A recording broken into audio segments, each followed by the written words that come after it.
The flashbacks now start to branch out, and we see that Ana Lucia was a cop who was in therapy for 4 months after being shot. She insists on going back on patrol against the wishes of her captain, who's also her mother. Then a use of the numbers that doesn't quite match the girls at the airport, but is still a ridiculous stretch. Her patrol car ID starts with the number 8, despite that number being for patrols late at night, which this clearly is not. Ana Lucia and her partner go to a standard fighting couple, and she completely freaks out when she sees a baby. Then the guy who shot her is caught, but she refuses to identify him, which is so she can kill him herself after informing him that she was pregnant when he shot her. That's a real emotional revelation. Too bad it's about a character no one cares about. Saeed comes after Ana Lucia, so Echo does what he does best and knocks him out. So Ana Lucia takes Saeed's gun and goes through a whole crazy phase of threatening to kill everyone. That's a nice way to get us attached to a character. That was $10,000. Oh, that's nothing. Someone who's worth $150 million. He'll build you your own course if you'd like. Shut up, Charlie. This just gets more irritating every time, knowing there's no payoff to it. At least Hurley has a nice response this time. Saeed has been tied up, but Ana Lucia quickly loses control again as Echo picks up Sawyer to take him back to the camp.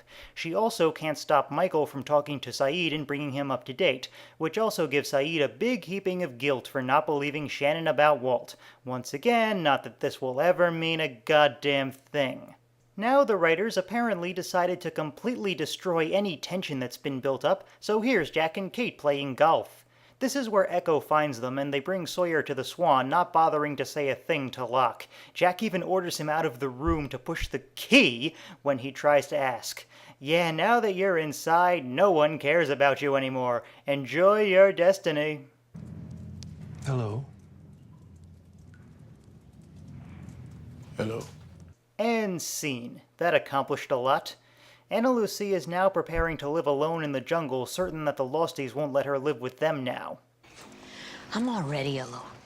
And whose fault is that, you psychopath? Finally, it's down to Echo to tell Locke what happened, but I guess it's all okay, and she was just another sacrifice the island demanded, huh? Completely deadhead 2 family trees as long as the island is happy. Kate whispers in Sawyer's ear to get him to take a pill, which can't help but bring to mind Bella kissing Jacob in Eclipse. Maybe the show really was ahead of its time.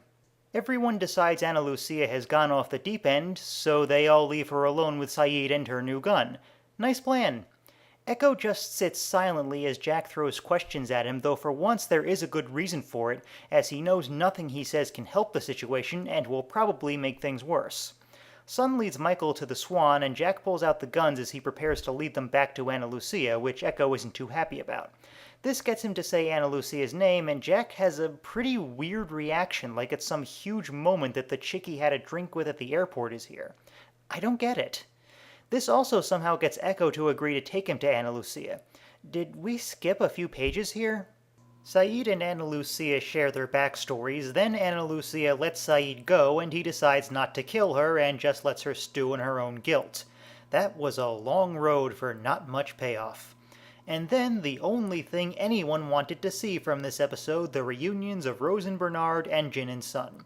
See, if you're going to end with slow motion, this is the way to do it. And then Jack and Ana Lucia meet up again. Sup.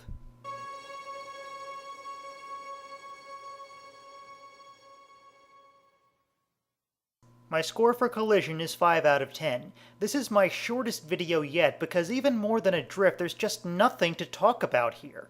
The idea of accidentally killing a major character could have had dramatic weight, but that goes down the drain by centering the whole thing around a character who no one cares about. Hell, I wasn't even that affected by Shannon's death except for how it affected Saeed, and you still have to ignore his devotion to Nadia for even that to have emotional resonance.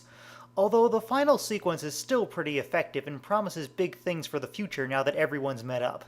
Let's just see how much that was squandered.